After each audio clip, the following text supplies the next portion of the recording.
গত সরকার থেকে এই সরকার অন্তত ইন্ডাস্ট্রি যেহেতু আমি যেইভাবে সাপোর্ট করেছি তো সেটা হবে না বলেই আমার বিশ্বাস। সরকারের বিষয়টা আমি জানতাম, স্বাস্থ্যসাথী কার্ডটা আমি মনে হয় সরকার সবে হয়েছে 1 মাসও হয়নি।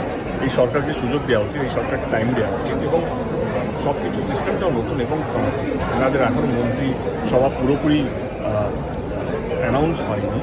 এবং আমার এইটুকু তো বিশ্বাসই যে এই সরকার ডেফিনেটলি ভালো কাজ করবে, কাজ বাড়বে সমস্ত দিক থেকে। এবং আমার শুভেচ্ছা, যেমন বাংলার মানুষের শুভেচ্ছাও সরকারের প্রতি আছে, বিশ্বাস সরকারের প্রতি আছে, আমারও সরকারের প্রতি বিশ্বাস আছে। কিন্তু এইটুকু বলো সবাইকে একটু ধৈর্য ধরো। সরকার চালানো এত এত সোজা নয় কি 1 মাসের মধ্যে আমরা সমস্ত রেজাল্ট দেখব।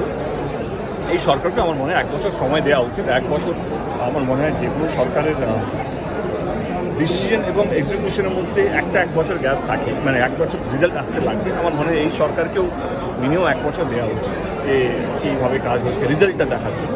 তো আমি শুভেচ্ছা জানাই এবং আমার কোথাও যেন মনে হয় কি গত সরকার থেকে এই সরকার অন্তত ইন্ডাস্ট্রি যেহেতু আমি যেইভাবে সাপোর্ট করেছি তো সেটা হবে না বলেই আমার বিশ্বাস।